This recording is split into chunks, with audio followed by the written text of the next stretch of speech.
Fala pessoal, sejam bem-vindos e bem-vindas a mais um episódio do RH para você Cast. Hoje nós vamos falar sobre um dos assuntos mais quentes aí do momento, né? A gente fala muito sobre o futuro do trabalho, sobre o medo de perder o emprego para as IAs, ser aquele receio de sermos substituídos pela tecnologia.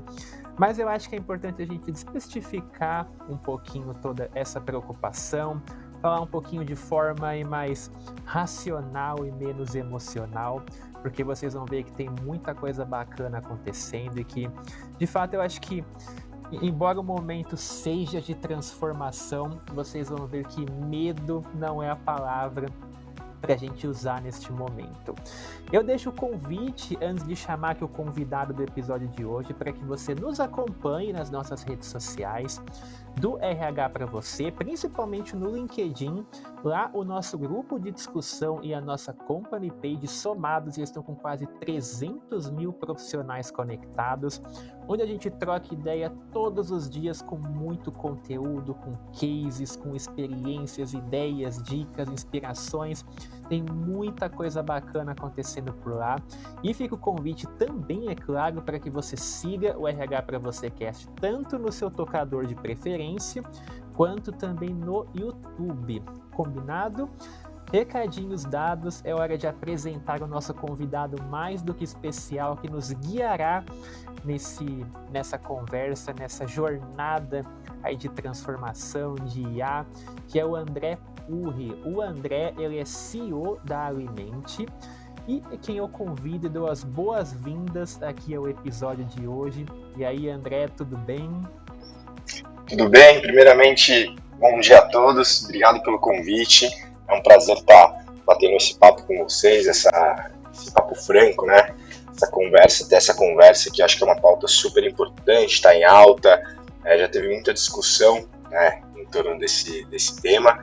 Então, obrigado pelo convite para que eu possa dar minha opinião aqui para todo mundo. Show de bola, André, seja muito bem-vindo.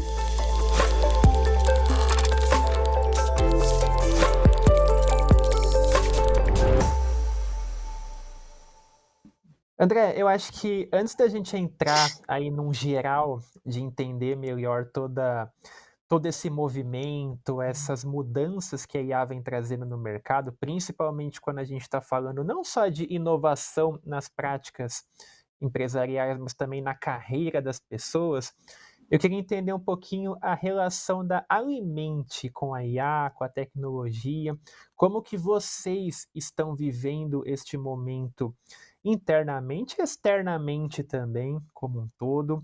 Eu queria entender um panorama aí de como que a lição de casa está sendo feita, como que está sendo essa relação de vocês aí com todo esse novo momento aí de mercado.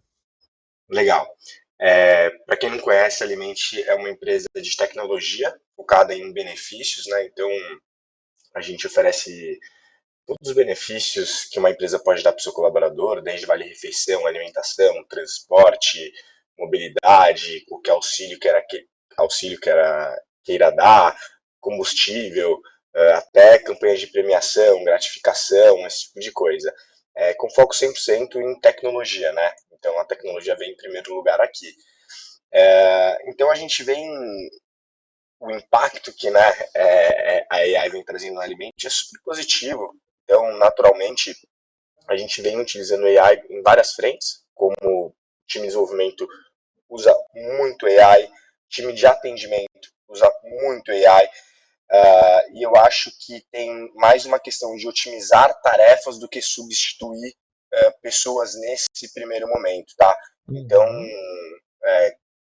já direciona se vai ser atendimento nível 1, nível 2, nível 3, time de tecnologia consegue gerar códigos mais rápidos, mas claro, precisa ter alguém ali para analisar o código que foi gerado, para antes subir para produção e colocar para rodar. Então, a gente percebe que vem ajudando muito o nosso crescimento, otimizando os processos, trazendo mais agilidade, menos chances de qualquer tipo de erro, melhorando a experiência do usuário, naturalmente, das empresas que nos contratam também. E a gente percebe também que parceiros nossos, concorrentes, fornecedores também utilizam, né? A gente é bem abordado por pessoas querendo fazer parcerias, empresas e etc. E a gente vê que muitas dessas empresas chegam de uma ferramenta de AI, né? Ou então oferecem serviços que contemplem a utilização de AI. Então a gente vê que já está totalmente inserido no mundo corporativo, pelo menos falando por mim, né? Tanto na Alimente quanto em todos os stakeholders ali que fazem parte do nosso ecossistema. Ô, André, e como que é a comunicação com esses stakeholders? Eu acho que principalmente pegando um ganchinho mais pro interno mesmo, para facilitar esse movimento, porque é lógico, né, que quando a gente está falando desse medo, desse receio, em todas as épocas ele existiu, em toda nova era, em toda transformação ele existe. E claro que se a gente não superasse esse medo, a gente estava até hoje no papel e na caneta. Eu nem sei como a gente estaria gravando esse episódio agora, com certeza a gente teria que se encontrar, mas eu não sei nem como ele seria disponibilizado depois. Então, por trás desse medo também há, naturalmente, todos os avanços que a gente tem hoje. Mas eu queria que você pontuasse, então, dentro de como que vocês estabelecem essa comunicação, e agora já olhando um pouquinho também para o geral, uma vez que muitas pesquisas, a gente tem acesso a muitos estudos, inclusive o RH para você já abordou bastante isso, que normalmente a maioria das pessoas respondentes tem essa preocupação, esse receio, são raros os materiais em que a gente está falando de uma maioria. Então, será que a gente está trabalhando pouco para transformar esse medo em capacitação, esse medo em comunicação, em conhecimento, em informação? Por que que a gente está deixando esse medo ser tão permeado ainda, falando de algo que já está sendo cada vez mais natural para nós, que são as IAs? Perfeito. Eu acho que o medo ele é legítimo, como ele sempre foi, né? A gente pode dar os históricos que época de revolução industrial tinha muito mais trabalhos manuais, físicos mesmo, né? E aí chegaram máquinas, enfim, e acabaram roubando emprego de algumas pessoas, mas ao mesmo tempo ela passou a gerar muitos empregos também, né? Quem vai construir a máquina, quem vai projetar, quem vai arquitetar, quem vai operar a máquina, quem vai fazer a manutenção na máquina. Então eu acho que o ser humano, no geral, nós todos temos medo da mudança, né? Só que a mudança ela sempre acontece, né? Porque a gente está em uma evolução constante. Então acho que é muito mais a gente entender como a gente consegue evoluir junto do que ficar reativo. Acho que tem que ser uma coisa muito mais proativa, né? Tem até aquela frase famosa, né? Que a AI não vai roubar o seu emprego, mas alguém que sabe utilizá-la vai. Né, que é uma frase que até passou a ser clichê, e eu acho que tem sim um pouco disso, tá? Mas eu acho que não deveria ser um medo tão generalizado e irracional da maneira que ele é hoje. Eu acho que assim, a gente tem que entender que chegou uma nova ferramenta, super ferramenta, que consegue otimizar processos. Então, eu posso dar até exemplos aqui que a gente utiliza AI, que eu mesmo utilizo. Então, às vezes eu tenho preciso fazer uma apresentação que foi me passada às 10 da noite para apresentar às 9 da manhã. Se eu não tivesse uma ferramenta de AI, eu demoraria, sei lá, 5, 6 horas para fazer essa apresentação. Eu já tenho alguns prontos aqui, que eu subo os dados, design que eu quero na apresentação, e a apresentação, basicamente, é feita por mim, né? Por mim não, é feita para mim, via AI, só que isso não impede de eu ter que abrir aquela apresentação e fazer 1 milhão de adaptações, né? Só que ao Uhum. invés de eu perder 6 horas fazendo aquele trabalho, eu vou perder 1 hora e meia, né? Então ele acaba otimizando o meu trabalho, como aqui na Alimente, para o time de atendimento. Então, ao invés de ter um atendente que vai ter que pegar todos os dados, entender o comportamento, ficar analisando e etc., aí já faz isso e já passa do time de atendimento. Então ele está muito mais pronto para atender, está muito mais preparado, melhor dizendo, para atender. Né? Isso que a gente tem um atendimento totalmente humanizado. Então você nunca vai falar com um robô aqui na Alimente. Né?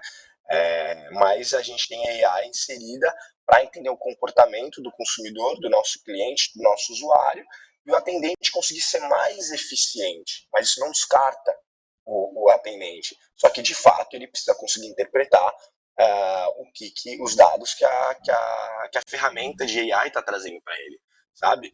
Então, eu acho que a história vai sempre se repetindo, né? Conforme tem uma tecnologia disruptiva, a história é a mesma, né? Todo mundo fica assustado, vou perder emprego, etc. Só que são gerados novos empregos e naturalmente o ser humano vai se adaptando. Eu acho que tem essa curva de aprendizado, para algumas pessoas é um pouco mais rápida, para outras pessoas é um pouco mais devagar, mas eventualmente ela vem, né? Então eu não acho que precisa ter esse medo generalizado. A gente vai ter empresas que tiveram demissões em massa por conta da IA e agora voltam a contratar pessoas. Né? Então é meio paradoxal isso, né? Mas eu acho que eu consegui sintetizar um pouco a mensagem que eu quero passar aqui. Ela não vai substituir, de fato, uma pessoa. Ela vai otimizar o trabalho dessa pessoa. É claro que tem funções mais vulneráveis e menos vulneráveis, né? Então, um trabalho que é mais repetitivo, não requer criação, é um trabalho, é, eu acho que talvez início de carreira ali, talvez a AI consiga absorver boa parte dessas tarefas, mas quando a gente está falando de uma coisa mais criativa, analítica, estratégica, interpretativa, contexto cultural e etc., muito difícil hoje a AI substituir, né? Mesmo nesse primeiro exemplo que eu dei, também é difícil substituir, de novo, acho que é muito mais uma questão de otimização. André, você no papel de CEO, né, estando num cargo de alta gestão, e somando a alta gestão ao RH, que acaba sendo o nosso foco por aqui, qual que é o papel de vocês nessa jornada de capacitação? A gente sempre prega muito aqui, em alguns conteúdos também, o cuidado para que os profissionais não criem uma dependência das empresas.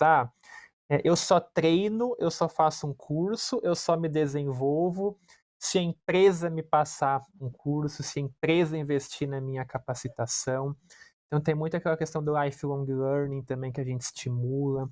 Mas eu queria Perfeito. entender qual que é e qual que não é o papel de vocês. Por exemplo, dentro dessa bolha de RH, hoje a gente vê uma área com profissionais cada vez mais alinhados à tecnologia, começando a entender um pouco melhor esse processo de automatização, essa transferência de operacional para estratégico, a gente vê uma área em evolução.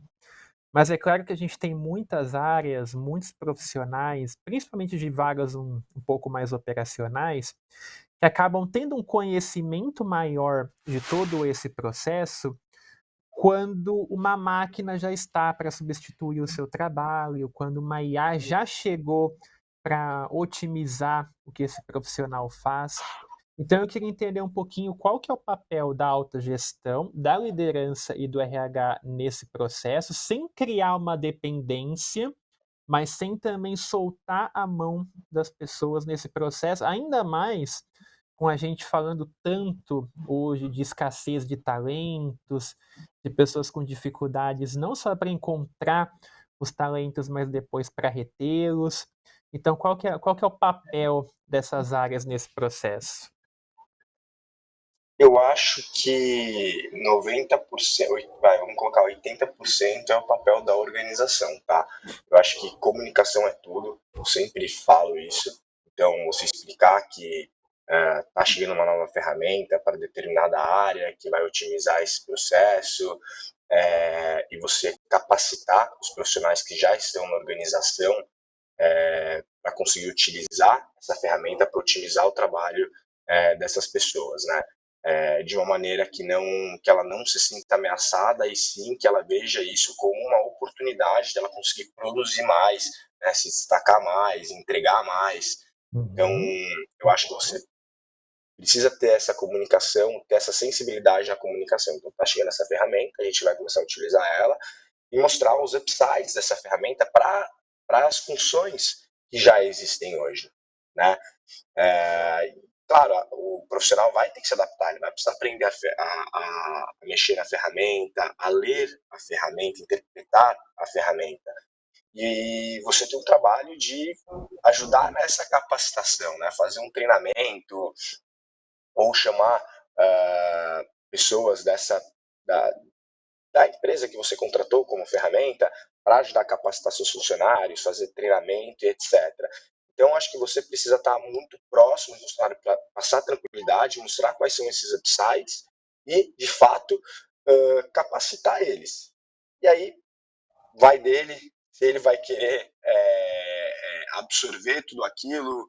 Por isso que eu falo que é 80%.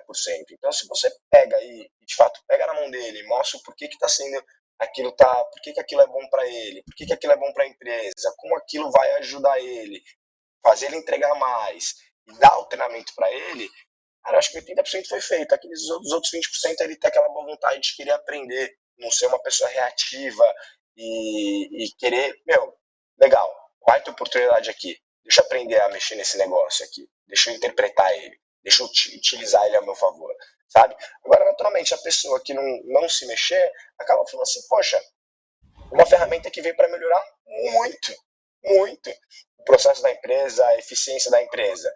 Então, o meu pedido é, trate ela com carinho, estude ela.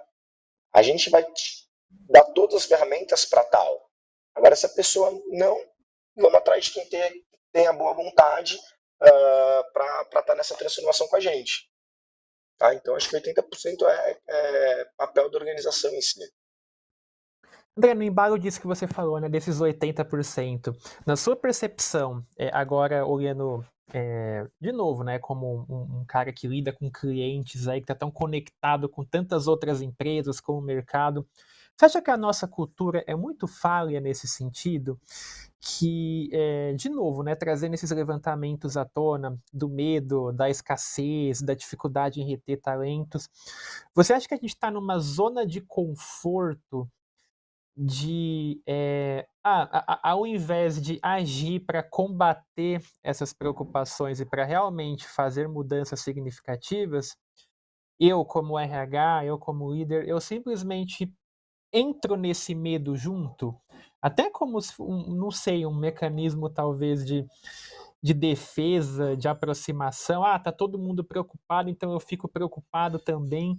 Você vê um pouco isso, que a gente mais acaba imerso nesse cenário do que a gente tem de fato uma cultura para buscar soluções, para desenvolver pessoas, não só quando a gente está falando de tecnologia, mas hoje a soft skills também, que é uma tecla que a gente bate muito, que é nítido que as pessoas começam a entender a importância, mas as pessoas não buscam desenvolvê-las, porque, poxa, se eu tenho um investimento para fazer, eu vou fazer no técnico, não vou fazer no comportamental, e hoje a gente for comportamental crescendo tão exponencialmente também.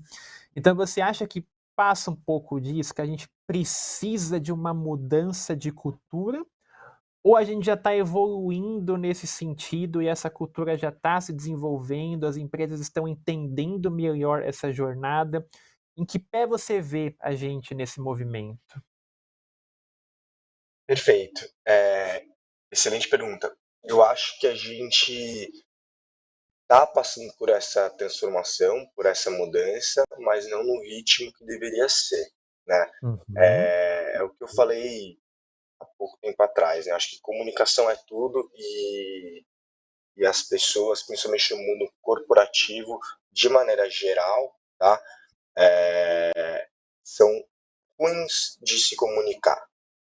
Elas são ruins de se comunicar porque isso, de uma certa maneira, pode trazer uma vulnerabilidade. Ela sente isso, que é a maior bobagem que tem.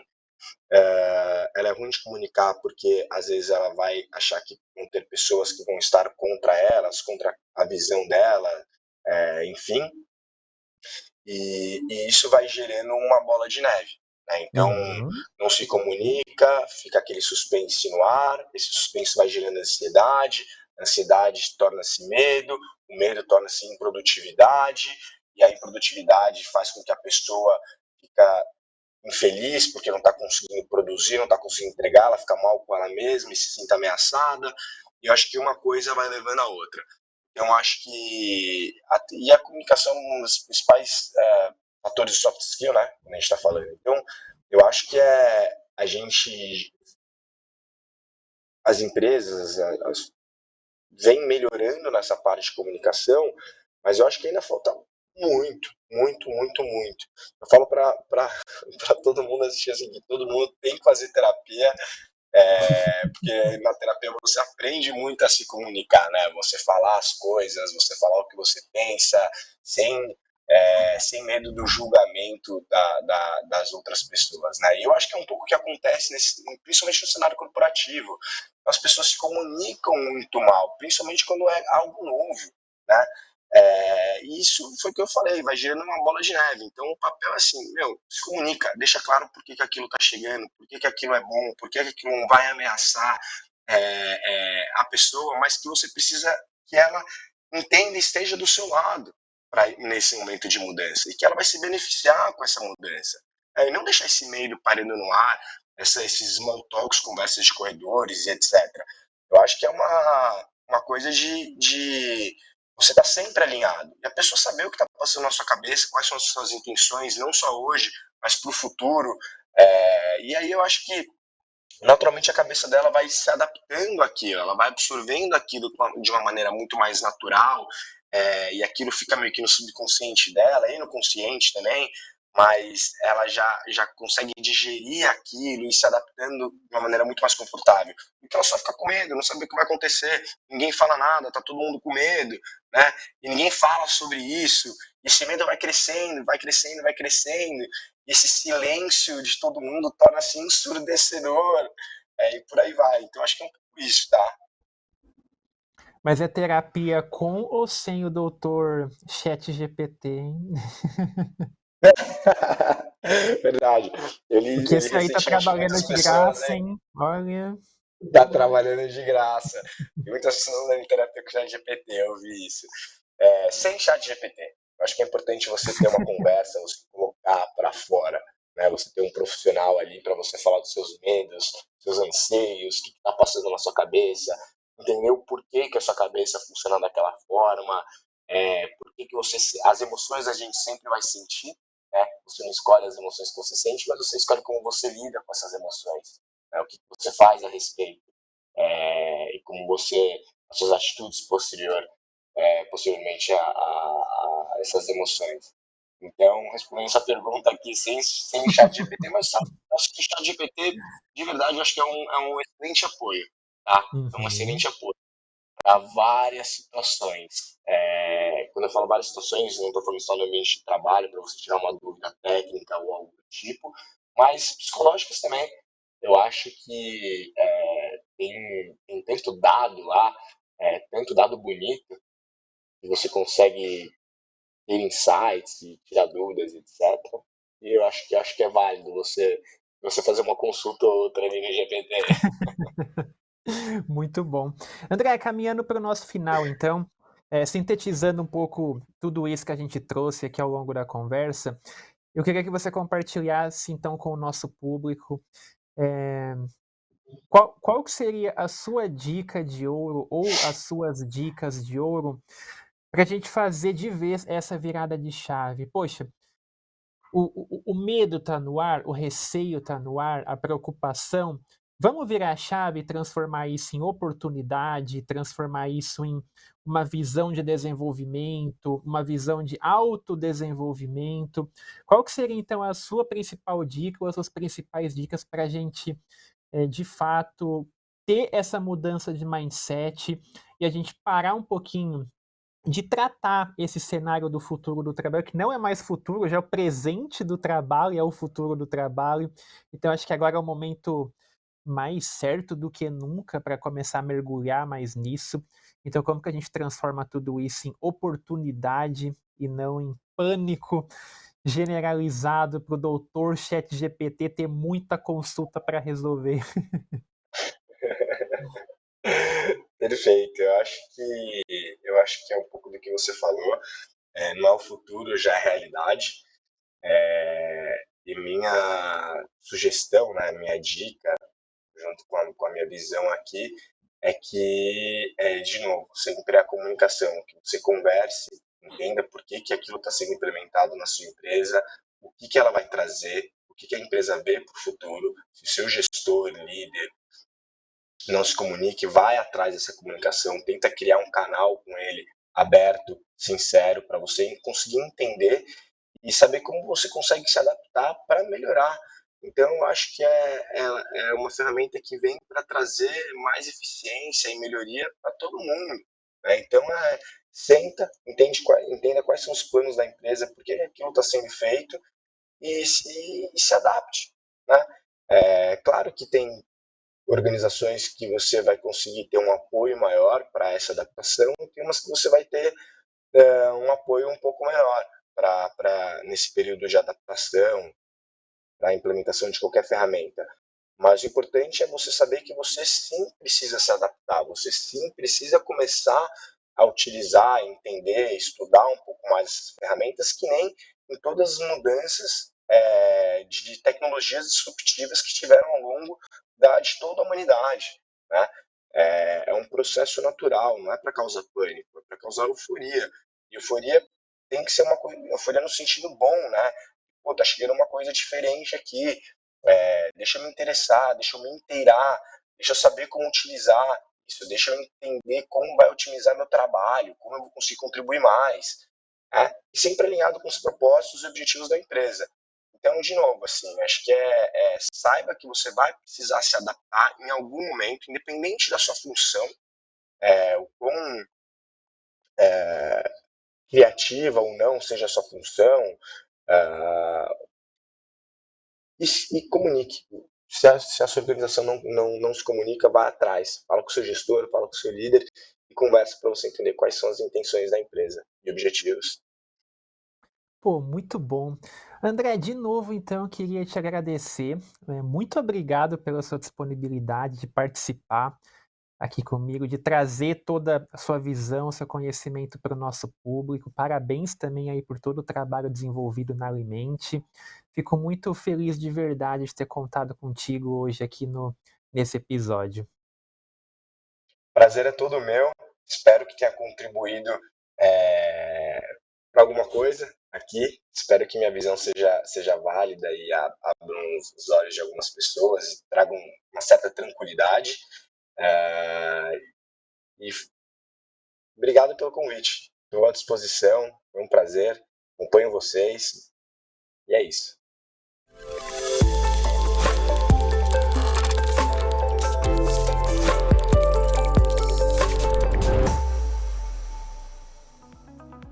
E aí, pessoal, curtiram o papo? Você esteve comigo, Bruno Piar, editor do Grupo Top RH, e ao meu lado esteve o André Purri, CEO da Alimente. Vocês viram, então, que é o momento da gente transformar esse medo, ressignificar a palavra do momento, esse medo em oportunidade, porque tem muita coisa bacana chegando. É uma jornada aí que vem para facilitar ainda mais a nossa rotina, para trazer mais inovação. Então, quanto mais alinhados todos nós estivermos nesse processo, acho que mais a gente consegue contribuir aí para um mercado cada vez mais inovador e sempre em evolução.